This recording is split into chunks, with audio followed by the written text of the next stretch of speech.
I think everybody has like a favorite terrible YouTube genre. Yeah, I haven't found mine yet, but Really? there's plenty of time and plenty of videos. I was over at Gary's and we were watching like these Russian guys do like slap fights. Okay. They were just like huge Russian man hitting each other in the face with an open hand as hard as they could. A lot of vodka involved. I don't think they were drinking. Huh. But like the point was to see if you could take it's either like 3 or 5 hits and then without going down, and somebody always goes down. It was horrifying. You mean like involuntarily goes down? Yeah, like they're stunned so bad that they cannot stay conscious anymore. Like minor brain injury type going down. I would say that these people are pretty strong candidates for concussive syndrome. Wow, yes, it's not. Look, I'm not endorsing this. We've come a long way since grocery hauls. Right. Cold open mentions are not endorsements. Yeah, that's fair. I've been watching gender reveal. Oh boy. Fails. Okay. As somebody who is fairly recent, my kid is 7 now, so it's not recent, but yeah. I find the gender reveal to be foreign and terrifying and completely unnecessary concept. It's 2020's hottest trend, it seems. It seems like everybody's talking about it. I don't know. We can't go very far on social media these days. I was on the bus the other day. Somebody mocking one of these events. Yeah. I mean, look, I'm all for celebrating the impending birth of your child. Mm-hmm. I think that's great. Yeah. I think lighting shit on fire or burning something down or exploding something sometimes is hilarious, but is always a bad idea. I didn't know you were going to go straight there, but I was going to say it seems like people blow themselves up an awful lot in the pursuit of flamboyant reveals. I'm not a fan of the gender reveal tragedy. Mm-hmm. I just want the light fail. It's a bad way to start the life of your soon-to-be-born child. Orphan your child before they're born. It's not a good idea. Killing a parent or other family member in the course of celebrating this got dark. Yeah. Welcome to 2020. Yeah, welcome to the new.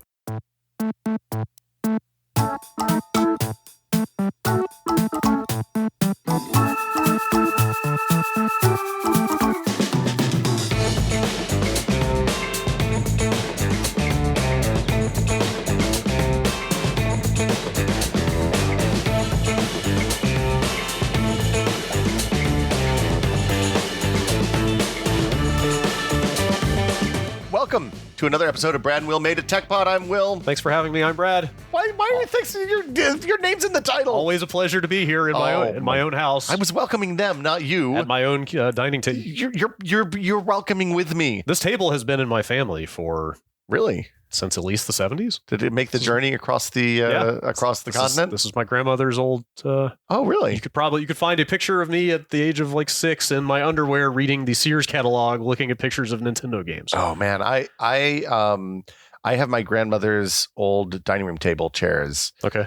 And there's a picture of me, I'm sure, sitting in those chairs, looking at the Sears catalog, looking at Kenner Star Wars toys, probably 5 years before your picture was taken. That part of the country is well known for nice furniture. Yeah, it turns out. Yeah, but you don't want to. Gotta hang on to that stuff. Yeah, those Eastern Valley folk make a good chair. It's fine woodworking. I'm ready for some fine emails. Oh, I love a fine email. This week we're doing an email episode early this week. You want to tell them how the sausage is made? Sure. We record 2 episodes at a time, and we realized it's efficient. We realized we were recording an email episode after we recorded another episode. So that means when you guys sent questions in about one episode, they would not be reflected in the episode that immediately followed that was about emails the next week. So we didn't want anybody to think we were ignoring their emails. No. And then by the time we got to those again, it had been like 5 weeks and it was too long to do that. Anyway, so we're flip-flopping it, but we're back to monthly emails after this. Sometimes you drop the emails on the floor and then you got to bleach them and put them back on the conveyor belt. It's the worst. And grind them into the podcast sausage. Nuggets out of them. Yeah. So here we are. What do we got emails-wise this week, Brad? We got a bunch here. Ooh, I like emails. I'm trying to decide where to start. They're pretty PC-centric this week or this month. Yes. Whatever. Well, it is the 2020s. It's the decade of politically correctness. I'm glad you... Speaking of correctness. We don't do that here. No, this is a clarification. Okay. Peter wrote in with a clarification. Yeah. About the Prowler and the PT Cruiser, which I guess, did we talk about that around CES? I think that's right. We talked about with the Sony's goofy concept car. The Vision S. So the Prowler, they did actually sell. Yes. Yeah. The entirety of his email is, I don't remember the concept version of the Prowler, but they sold a version of it for several years. the PT Cruiser was a different thing. So Yes. what was it that we said that the Prowler was a concept only? So Prowler was originally concept only. They showed it at like the Detroit Auto Show, Right. and then people got really excited about it to the point that they did a limited run of them. That's right. They And did. then- that's the one that you think of as purple, right? It's always purple. It's purple, and it looks like something out of Batman, right? It looks like something out of the Tim Burton Batman. I think it looks like a Joel Schumacher Batman. Okay. Okay. It's a little more cheese there. It like the car had look, it was a cool car A little in more like kitsch. 1992 or whenever it came out. Okay. But it is a little bit retro future looking thing, right? Yeah, it looks like a 50s hot rod Right. that was that somebody was like, I want to make this look like a 50s future car. Yes. And it's like the open back bucket hot rod design with the open front wheels. I just pulled it up. Oh no. This is a red car. Well, the one true color. Oh, there is. Okay, here's a purple one. Yeah. Yes. It looks like a car that like a Joker's gang might drive. It's got these like I don't know if you'd call that open wheel, but the fenders turn with the wheels, right? Yeah, the front tires just straight up stick out from the body. Yeah, it seems really dangerous. I don't know. It's like an F1 car, but a station wagon. Anyway, just so you know, clarifications. People did buy those. Yeah, the PT Cruiser. I still think if you look at a PT Cruiser next to that thing, they took the bucket design and made a station wagon out of it. I think that the PT Cruiser is inspired by the Prowler. Okay. That's my theory. I'll buy that. Yeah. Thanks for clarifying. Yeah, it's good clarification. All right. Yeah, I don't know, for whatever reason, we got a bunch of emails about various PC hardware related topics. So let's get into it. People have PC problems. Here's an email from Vance. Hey, Vance. Do you have any recommendations for PC cases that have the same wire-free design of the new 2019 Mac Pro? My attempts to Google it have come up empty. That's probably a tall order since there isn't one company developing PC form factors, so I'd also welcome any recommendations for a minimalist or doesn't scream gamer micro ATX case that has an airflow similar to the Mac Pro with those giant quiet fans. So we talked about that, I forget when. A few weeks ago. It was end of the year. That wasn't a CES thing. No, that was end of the year. It was the year wrap-up thing. Yeah, if you haven't seen that Mac Pro, it is so precisely engineered that every single component has a connector on it that when you plug it into the case meets the other end of the connector it needs to touch. It's bonkers. It is literally it's not that there are hidden wires, there are no wires.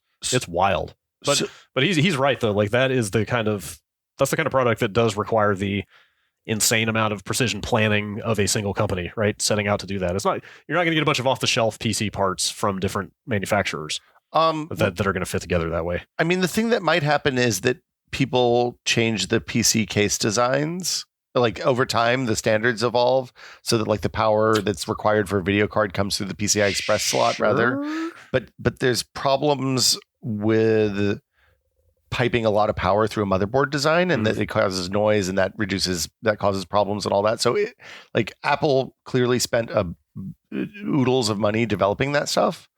I feel like probably we're not going to see that. Yeah, for normal PC builds. There's a reason that those machines start at expensive and get to ludicrous, the Apple machines, and it's that like at the end of the day, nobody cares. Like once you put the door on the side of the case, if you don't have a window on, who cares if there's wires in there?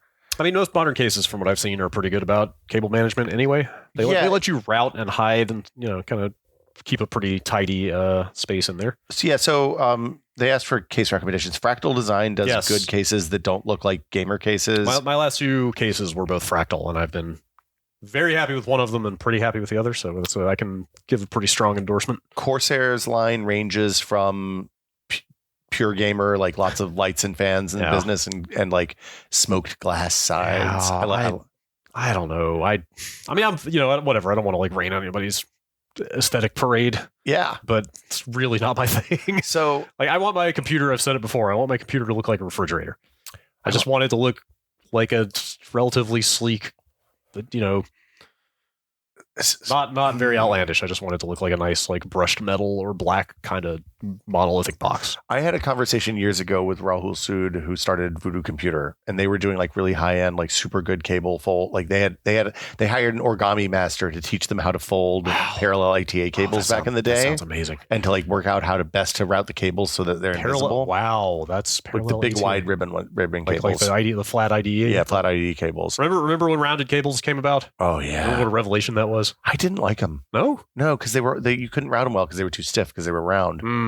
I guess, yeah. I remember people saying at the time it was a bad idea because I thought it increases noise. Yeah, weren't those IDE cables? It was like every other wire was signal and ground. I think that's the way it works. So by bundling them in a tube, it was you're kind of defeating that purpose. I mean, there's ways around that. Yeah. It wasn't a big. It didn't. We tested it at maximum PC. It didn't impact performance. Okay, at least if you got good ones. But also, that's ancient technology. At this point. So the point I was trying to get him to do like a line of PCs that looked like furniture that would just like blend in. Like you could make an end table that like make a PC case that looked like an end table and make that your PC. Sure. And he was like, "That's a really great idea." And then he sold his company to HP and stopped doing new things. How about a desk with the PC built into it? I've seen those. Really? For a while. Well, I guess you could just get a cabinet under the desk and it's kind of the same thing. Well, there used to be a company that made cases that were like desks. And you would just put the PC flat under a piece of plexiglass on top of glass on top of the table. Kind of like your coffee table. Wow. Like imagine if your coffee table was a PC. The parts are just like distributed and kind of mounted under the. Wow. It was awesome. That sounds cool. It was very loud. And it was very, it looked. So, okay, Fractal Design. NZXT does some good non-gamer cases. I've heard good stuff about their. Corsair's good. I feel like Cooler Master mostly does gaming-y looking cases now. I loved they were the first ones that did aluminum cases 15 years ago. And man, that was a revelation because that thing was clean looking. It looked really nice. And cases, it was light. Oh my God, they've gotten so much better. I hung on. I really should have bought a new case before a couple of years ago. Mm-hmm. I had the same case for I can't imagine you holding on to something 15 years. 22 inches. 12 years, something like that. Yeah. It was still from the days when it was just a bunch of raw. I don't know what the term is for this kind of like unprocessed metal. Oh, you had the sharp edges, the stamped sharp edges, and like rough texture on everything, and it was just like industrial grade looking crap. Oh, yeah, like the screws had rusted by the time I got rid of it. Your front USB ports were USB 1. Yeah. I have I'm in that situation now. I have a 9-year-old case I think from Corsair. Okay. But it's really quiet. And since I started streaming on Twitch, I don't know what's happened to me, but I have the urge to like do a big like water cooling solution with like some glow in the dark fluid, maybe put some lights in there. Okay. Do like RGB sync the lights to the gameplay because that's a thing you can do now. What makes you want the water? I got into quiet. I want it to be quiet. So that was I was feeling the same way that I was going to go water cooling next time, and then B, I got into, I wouldn't call it an argument, but a discussion. Let's say on a message board where numerous people were like, yeah, the water is actually louder at this point. Like a good air cooler, if you're not overclocking, it depends. Is going to be quieter.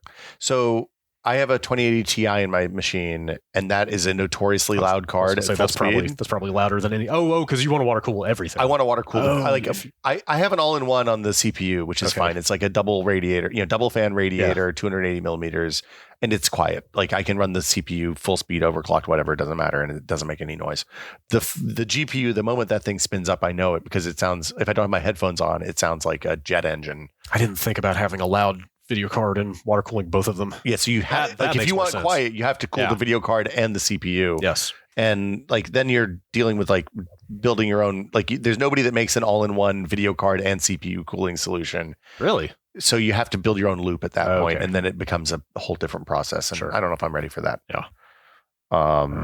Yeah, I've got a Fractal Define R6 for my that's a great gaming machine. It's fantastic. I want to say they've come out with a successor since then. I got it a couple of years ago. I think there's a newer model. But I mean, the nice thing about a case like a monitor is like it's a thing that you buy and you replace way less frequently than everything else in that machine. Yep. Some cases like 15, 20 years. Yeah. A decade, two. The ones I was thinking about that the other day because that's what I do. Yeah. I was looking at that case thinking like, I bet I use that for at least another 10 years. Easily. The thing that will screw you over is that it probably doesn't have USB-C ports on the front. The Fractal is good enough that the front panel is modular and they update and sell newer front panels. So they already sell one that has a USB-C Oh, that's the business. At the same time, I have found that the case mounted USB ports are never to be trusted. They are so much less stable for anything that's pushing a lot of data or needs to pull a lot of power. I have found they are absolutely god awful compared to the onboard ports. Depends on your case. It depends on the headers. Okay, and I think the actual literal quality of like the cable and port is coming into play. The USB 3 internal header, that wide one with the key. Yeah. is notorious for coming loose. So I had problems with that on my X99 board, and the problem was it just wasn't plugged in all the way. Would you straight up lose connectivity? Because that's what I would expect. It would pop in and out, or like if I plugged in something that was high power, it would detect it and then disconnect. Those are the types of problems I'm having. Detect it and disconnect. Yeah, it's like a bus powered USB hard drive plugged into those things will not stay connected if you're trying to copy files, but plugged straight into one of the board ports, it's totally fine. Yeah, so check your connections. Okay. And it may be that you have a faulty connection on the other end, which is less likely, but at this point I just plug anything that I really care about straight into the board. Well, so the funny thing is, like, I was able to do the Oculus Link cable, which is like USB 3.1 data, which nobody uses on a USB 3.1 cable, and it works fine off the front ports of my computer. Okay. So like your mileage may vary. Yeah, I guess. Yes. Okay. Well, I think we thoroughly answered that question. Thorough answer about PC. I could talk about that stuff all day. I love it. That's why I'm here. Matt from Queens, New York. That Queens. Just want to make sure people knew. There may be other Queens out there, but little Jamaica represent. What? Yes. I don't know. That's what I know about Queens. Museum of the Modern Image is there. It's great. Moving image. Matt says, I know precious little about video formats, so I figured I'd come to the experts. That's us. Yeah, experts. Definitely in the right Ask the experts. It's the one and only. Everyone tells me MKV is the most universal format, but all I've seen is that it's a pain in the ass to run on anything but VLC. Conversely, folks scoff at MP4, but it tends to work pretty universally and cleanly on all my smart devices, etc. What is the truth? Why are these shells such a pain? The container question. Yeah. We probably need to explain what containers are and how video works. Yes. So video files are it's kind of a two-part equation, right? Yeah, there's a bucket into which you pour the audio and video and subtitles and supplemental data. And that's what he's talking about. And he's talking about containers. These extensions are the container formats. And different containers support different things. So for example, MP4 supports H.264 and MPEG-2 and probably AVC video. Yes, definitely. And AAC audio and maybe MP3 audio. I can't remember. It'll scale to all kinds of stuff. Like I just captured video off of an Atomos. Atomos Dolby, Shogun or a Ninja, I forget what type, but I captured video at almost 200 megabits a second. In like Apple, so that's like lightly compressed. Yeah, and it was the codec was like Apple ProRes 422 or something like that. Like it was some super high end, but it came out as an MP4. Right. If I'm not mistaken, I'm pretty sure it was MP4. That seems right. Like you can cram some super high end like production oriented stuff in there. So like MPEG, the MPEG container, which is good for MPEG 2 only. Like that's as high as you can. And that's do Dolby Digital 5.1 in there. That's literally like a .mpg it's a or a .mpeg. Yeah. That's pretty obsolete at this point, right? You don't use that. Yeah. So MP4 is what Apple supports and has supported on iPhone for a long time natively. Do you think that's why it became so ubiquitous? Because Apple got behind it? That would be my guess. There's probably some containers also have licensing encumbrance. Oh, just like video codecs. So I didn't know that. For example, to support the old MP3 audio codec for a long time, the reason there was not MP3 support in Windows XP is because Microsoft did not want to pay Fraunhofer 50 cents per Windows install for MP3 codecs. So you could download it from the internet and it worked, but you couldn't make MP3s in Windows Media Encoder or whatever it was. Do you think Fraunhofer is just like the most like cash flush company on the planet? Because like when we talk about that Bluetooth LE stuff at a CES a couple weeks ago, they are behind that LC3 codec. That codec chatter. They're still just everywhere. Yeah, I feel like those IP holding companies that don't I think Fraunhofer actually does research. Some of those companies I'm not saying they're like a bunch of snake oil salesmen. Yeah. I mean, I'm sure they are legitimate codec experts. Well, but like this is why Codec-sperts. This is why Google developed WebM, right? WebM and Ogvorbis and all that stuff. That's why big companies support that, is because they don't want to. They want to use those codecs natively, so they don't have to pay.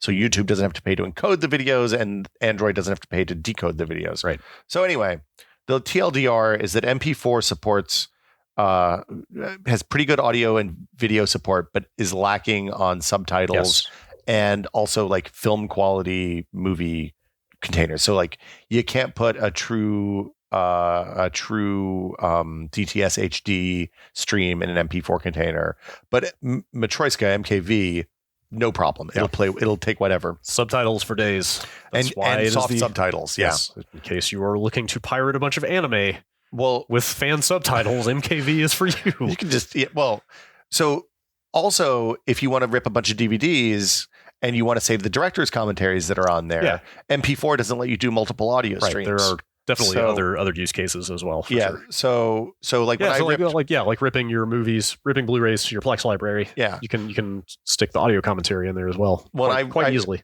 Or you can rip a stereo. You can rip the assistive hearing, the vision assisted audio track. Sure. So it describes what's going on, and like it's just a more flexible container. Yeah. The other part of this is that the support for playback is much broader if you use a server to play it, because the server can do the transcode. The changing a video on the fly and re-encoding the video is computationally expensive.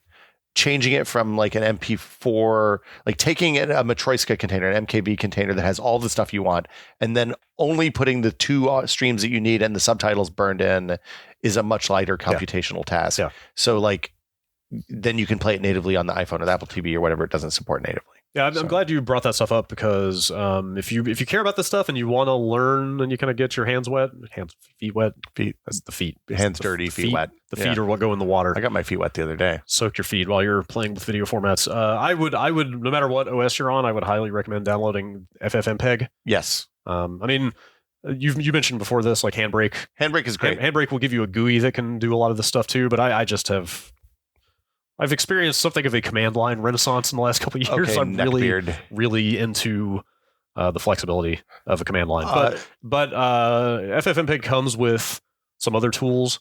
Like there's FF Probe that you can run on a video file. So you can find, like, if it's not playing audio and you don't know why, you can look at FF Probe to find out what the audio codec is. Right, but it'll just spit out a nice readout of like, here are the audio and video streams in this file. Like, forget what the extension is. That means some things, but then like, the actual video in this is encoded in AVC, and like, the audio is like AAC at 256 kilobit or something like that. And that's where, and then you can use something like FFmpeg, or I think Handbrake. Handbrake will transcode pretty much anything at this point to do what you. Well, so it's not even transcoding; it's just recontainering. Yeah. So you usually, I think I recontainer using VLC, because you can do that really easily in there. I'm surprised if there's a bunch of tools for that stuff. I've just kind of gotten used to doing it with command line. Yeah. The point is, you're, like you said. I mean, just to give a little more context, you're passing through those already encoded video and audio streams and just putting them in a different file format. But you don't have to re-crunch all the actual encoding. But if you put like a Plex server or a Kodi server or something like that on your PC, it doesn't even, you don't even have to have a server. Yeah. You can just run Plex on your Windows machine, the server, and then it will automatically do the transcodes for you. I mean, it's like, I know I speak this, I can convert this to that, and it does all that FFmpeg. Yeah, I mean, the reason I've gotten into this stuff is, we work with enough video formats that like it's super useful if you have, say, like, I have a file and I want to spit out a clip of like 30 seconds of it. You just do it that way, and then you get the clip in 10 seconds as opposed to having to actually re-encode the file. Yeah, open Premiere and wait for it to do the whole thing. 20 minutes or whatever it is. So. It's that's one of those things. Yeah, if you get video from weird places, like for example press sites, it's a very handy thing to have. Yes, for sure. All right, we're just gonna keep going down this PC rabbit hole. Okay, let's talk about XMP profiles. Oh, I love them. You like RAM timings? Yeah, give me that Cas 3 latency. This is from Dwayne. Hello, Dwayne. Recently, I bought various DDR4 16 gigabyte kits for a couple home computers. Both kits are DDR 3200 rated. However, when I put them into their respective computers, I can't get the machines to post when I try to use the XMP profiles. I looked, and the specific modules are not on my motherboard's QVL lists, whatever that is. Qualified vendor list. Yes. Also, both are AMD Ryzen systems, not Intel, if that matters. It definitely mattered back in the day. I assume 100% still matters. The case. Stock speeds. One kit is DDR4 2400. The other is 2166. He mentions the 2400 is by Team Group. The 2166 is by G-Skill.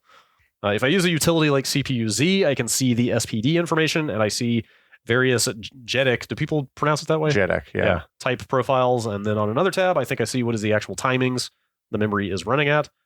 I have read articles about RAM timings and XMP, and still my head spins. I see things that XMP may not work well on AMD, and I'm wondering if I am losing anything if I can't get those higher memory speeds. So, I haven't actually built a Ryzen system yet. I probably need to do that. I have not either. But the thing everyone who I know who has built a Ryzen system tells me is that Ryzen is more sensitive to good RAM than any other architecture in modern history. Like in recent history, because back in the day, like I loved the kind of decade or whatever I spent on AMD. Yeah. Specifically because of the bang for the buck Yeah. aspect. But that was one of the things that pushed me back to Intel, was things like you really have to care about not just what brand of memory you get, but what model and what the timings are, because it's going to be super finicky about what RAM it'll boot with. The drivers for your USB controller on your motherboard might not be great or even existent. So that stuff is better. The USB controller and stuff, is my understanding, is that the chipsets are generally better. Because I think AMD is making their own chipsets now, right? As opposed, like back in the day, it was like VIA or some third party making the motherboard chipset for the AMD boards. I think AMD always had. There was a period of time when they definitely didn't make their own chipsets, and then they were like, "This is a mistake. We got to make our own." This was like 20 years ago. Yeah.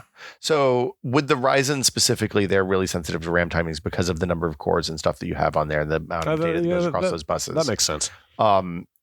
I would say, like, aside from changing your physical hard drive platters to an SSD, getting good memory is one of the things. Getting enough and getting good memory is probably the next biggest, like, this is going to make my computer feel faster in stuff like launching applications and booting up and hitting the Windows logo and stuff like that, hitting the Windows button. I always felt like, and again, this is maybe outdated information, like 10 years ago or something. I always felt like people said that the speed that your memory ran at was like a fun number to obsess over, but in practical terms, really didn't make more than like a couple % of difference. But maybe things have changed. So for a long time, that was the case. Okay. The big thing that's changed is Unreal Engine games are very memory bandwidth limited, is my understanding. And I don't know if that's universal, but for example, PUBG is the example that comes to mind immediately, because I spend a lot of time trying to make that a little bit faster. You get like a 1-to-1 percentage improvement on faster RAM timings on that. If you're assuming that like your video card performance is gated, you're not hitting video card bottlenecks or CPU bottlenecks. So so there's a bunch of stuff to explain here. JEDEC is the organization, the industry standards body that determines RAM timings and speeds. Another one of those consortiums. Yeah. And part of the challenge is that they only specify up to a certain point, and then anything beyond the highest JEDEC standard is basically just like the CPU motherboard vendor and the memory people saying, hey, we can run at this speed reliably if these things are set right. Yeah, and the from what I've seen, the JEDEC specs are pretty conservative, right? Yeah, like 2400, I think, is as far as it goes right now. And you can buy JEDEC 4000 megahertz memory. I mean, they're prioritizing stability and functionality over speed, right? Yeah, well, like it's like these timings and the speed you will be able to run your computer. And they do all RAM, like they do RAM for embedded stuff too. Like it's not just PC RAM that they care about. They care about all RAM. Is my understanding. So okay, what the SPD stuff does is basically says, hey, here's known good settings. Like this is what we promise you this will run at if you put it in a compatible motherboard. The problem that this person has is that they bought memory off of the qualified vendors list. And so the bad news is probably that they're gonna have to get new memory to get it to run at the speeds that they want it to run at. You may be able to clock it down and increase the voltage to whatever the motherboard's expecting and the CPU is expecting. But the thing everybody says is buy only off the QVL. And just to be clear, that's good advice for Intel users too. Like you should not buy memory that your motherboard manufacturer has not said, hey, this will work on our motherboard. Yeah, I think just in practical terms, though, the Intel compatibility is good enough that I just haven't looked at that list in Intel's the default. Last 3 builds and never had a problem. But it's because Intel's the default, not because it's because people build their stuff for Intel and then also we support AMD. Yes. It's not like Intel's any. It's just a matter of testing, right? It's testing and compatibility, stuff. Yes. So, this is a little bit of a digression, but kind of following up on the NAS episode last week, like the FreeNAS people will tell you pretty directly, hey, you should run this on Intel. Yeah, because the driver support, the general hardware support in FreeBSD is so much better on Intel. And it's not that Intel is, like you said, it's not an inherently superior platform. It's just that's where all the work has gone into, making those drivers mature and testing stuff and making sure it all works. They have a much bigger portion of market across that and across the stuff that FreeBSD people care about. Yeah. The other thing is, unless you know what the stuff means in the memory timing settings of your BIOS. God, what is it? Cast to cast latency, and all that stuff. Yeah, there's like 3 or 4 different ones. There's way more than that. Oh, now? Okay. Yeah, and there's voltage. So SPD controls voltage, timings, clock speeds, all of that stuff. Okay. And like those settings basically involve, like, if you think about memory like cells in a spreadsheet, there's rows and columns in the memory cells, and those timings control how many clock refreshes it takes to scan across an entire row, and how long it takes to reset a row, and like it's all this crazy esoteric stuff. You really don't need to know about it at all unless you're doing really serious overclocking. And so, like, don't worry about the individual settings. Just get memory that's on your QVL, set it to the SPD. If you have to choose, this is a controversial opinion. My feeling is that clock speed for games is more important than latency. So like anything else, you have to choose when you're buying memory, you choose between whether you want low latency, which means, it refreshes each cell faster and can read and write more times per clock cycle, or clock speed, which is just like the size of the amount of data going through the pipe at any given moment is higher. For games, the bandwidth seems better. So higher clock speeds seem better than lower latency. Okay. If you have specific workloads, that might vary. Okay. So yeah, interesting. Did we say what an XMP profile is? I mean, it's basically just a preset. It's just a preset embedded in the DIMM. Right? Yes. It's like it tells the motherboard, like, hey, these are what the manufacturer thinks are known good settings for this. So the SPD is the physical chip on the RAM that holds that information. The XMP profile is what lives inside the chip. Right. I use the terms interchangeably. Yeah. Sorry, I should have been more clear. So generally, if you buy off the list, the XMP profile should be fine. Can you assume that the XMP profile is, that's what I've done for the last, 10 years. So the only catch to that is some vendors will do a thing where they put 2 XMP profiles in the SPD, and one will be like the JEDEC highest setting, which will be like 2133 or 2400, and one will be the actual like maximum rated speed for the RAM.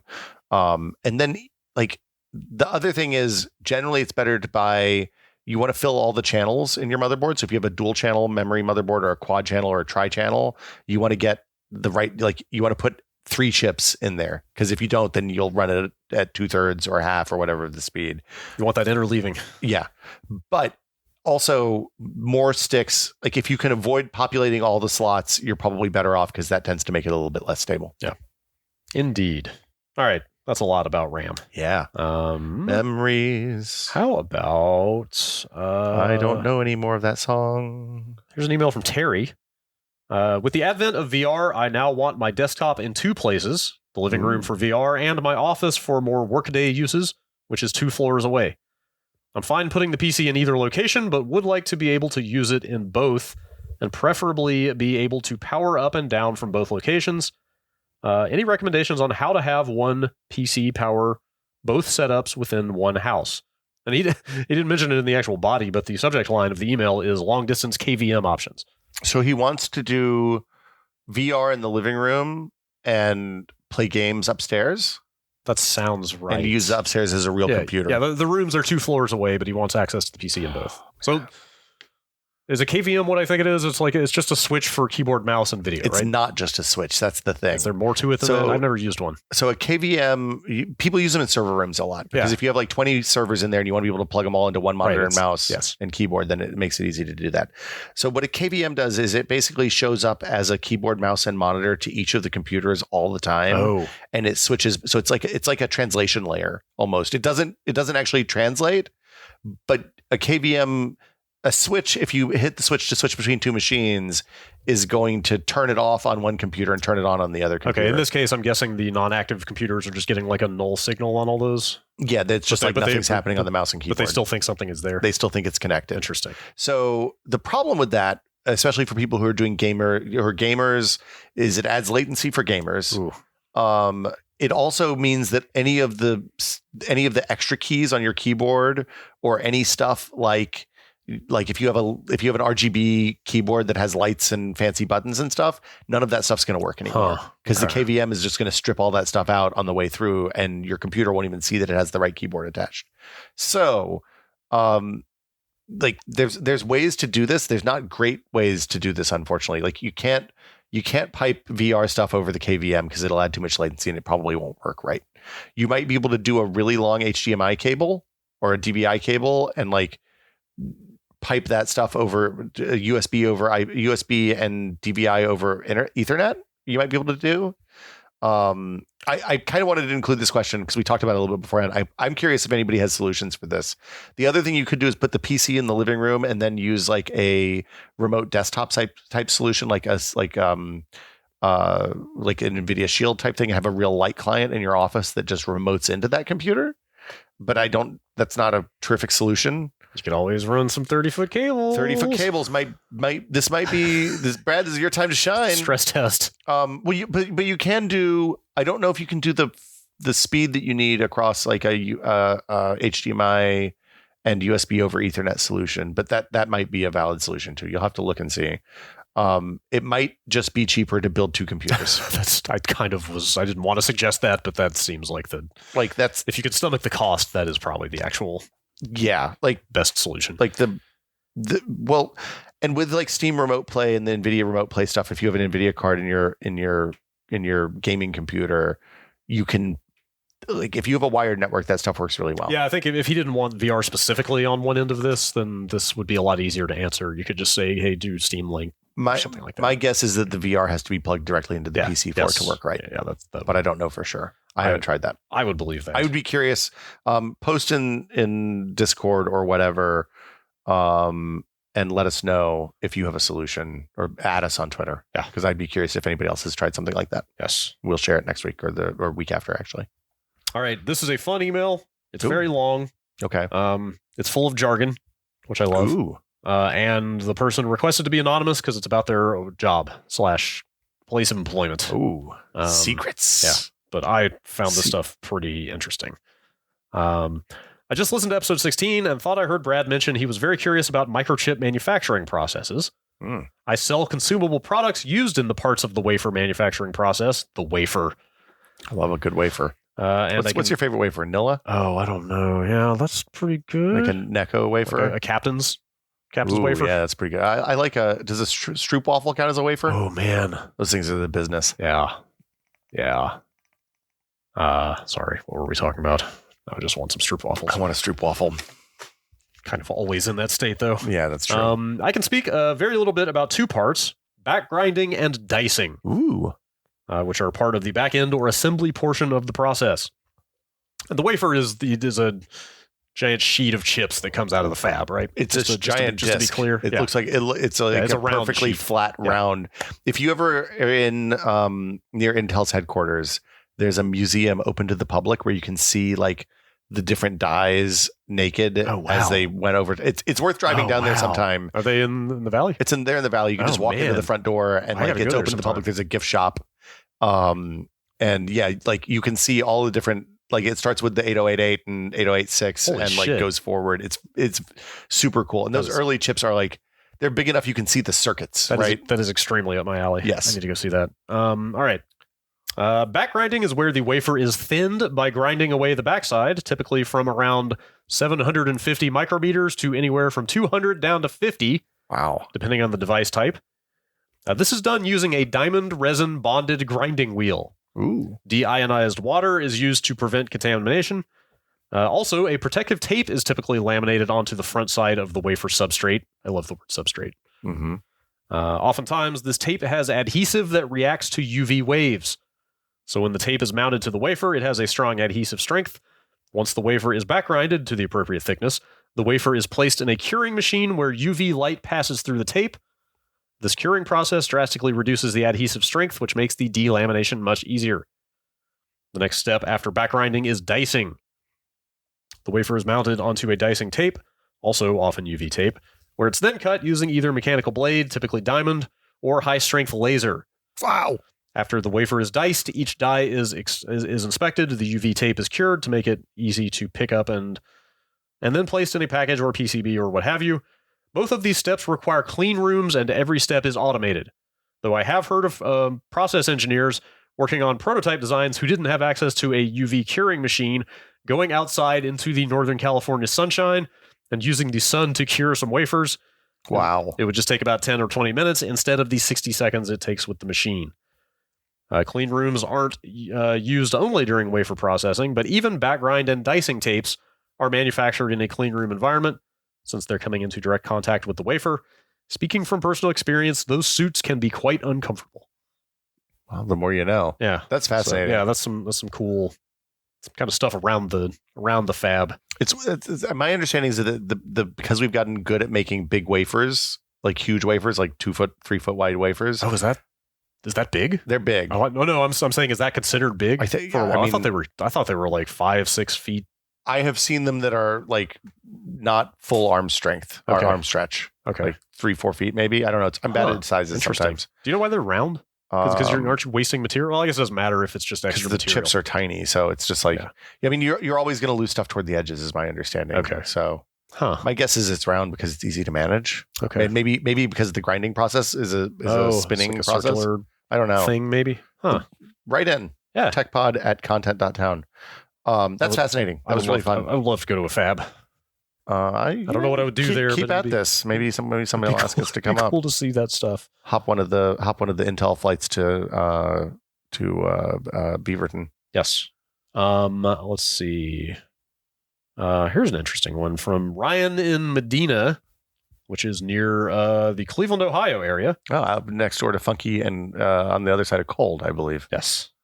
He and his wife, bought a house in a less populated area around the Cleveland, Ohio area. After we moved in, and much to my surprise, we found out wired broadband internet was not available at our address. What? It's in the suburbs? Sure, there was a residence serviced by the cable company 0.3 of a mile away, but since there were no poles between our house and theirs, the cable company couldn't or wouldn't service our address. The only wired option was a DSL service that would range between 1 and 3 megabits down. Sweet merciful Jeebus, this is a big city. Yeah, I would be on a waiting list to get a, quote, good port for a 10 megabit connection, so I passed on that. After much research, I learned there was a wireless option for our area, but it requires line of sight to the tower, and due to the trees and elevation of our house, it was not available, although, again, a house a few doors down has it. I was hoping that Verizon's Home 5G would come online sooner rather than later. But seeing as the rollout is so slow and concentrated to populated urban areas, I'm not holding out hope. So does it all come down to SpaceX's Starlink project? They stated they are looking to start service in the middle of the year. Will I finally get reliable broadband to my house? I'm tired of using and managing my hotspot data between work and games. Please give me hope. This place is literally like 16 miles from Cleveland. Yeah. Cleveland is a moderate-sized city, right? It's big. I mean, I don't know how rural this area he's talking about is. Part of the Rust Belt, right? Infrastructure build-out is, not the easiest thing in the world if you live up on a mountain or something. Like my parents live in the middle of nowhere in Virginia, and it's not surprising that living between DC and Richmond in the country that they don't have internet. But holy hell, this is bananas. Yeah, that's a rough situation to be in. Yeah. 1, 2, 3 megabits down. Wow. Like I always find emails like this to be a good reality check because we have such good internet out here. We had several people write in from Australia too that were like, man, your bad internet. Like, just to be clear, when I had 100 down, 10 up 10 years ago, I was stoked. Yes, same. But yeah, like it is the internet situation varies wildly even inside the United States, much less inside different countries. Yeah. So I don't have a good answer for this. I mean, do you know much about the Starlink stuff? I thought it was like theoretical or just proposed. I didn't realize they started launching. I didn't realize they were actually implementing it. Yeah, they've launched 2 or 3 batches of satellites. There's concern from astronomers because they produce maybe a lot of light. Oh, yes, I remember the kind of panicky headlines. I mean, not that they're not warranted, but a lot of the news stories going around of like, hey, this SpaceX internet project is going to make actual astrophysics a lot harder. Yeah, it's so the upshot is it'll be lower latency than existing satellite stuff because it's not geosynchronous.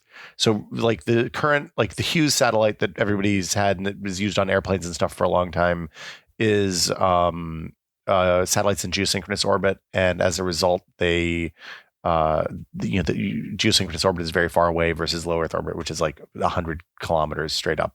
So the time of flight is way lower with Starlink, and presumably the power requirements for the transmitters and stuff will be lower because it's closer. So I mean, I don't know. Is the trade TLDR is it's supposed to be better, but I don't know if it's going to be usable. is the trade-off here number of required satellites? They have to have a They need a lot literal more. fuck ton of satellites. Okay, that's what it sounds like. to me. I mean, and it's one of those things that like it didn't make financial sense until SpaceX started getting the price of launching a kilogram down a lot.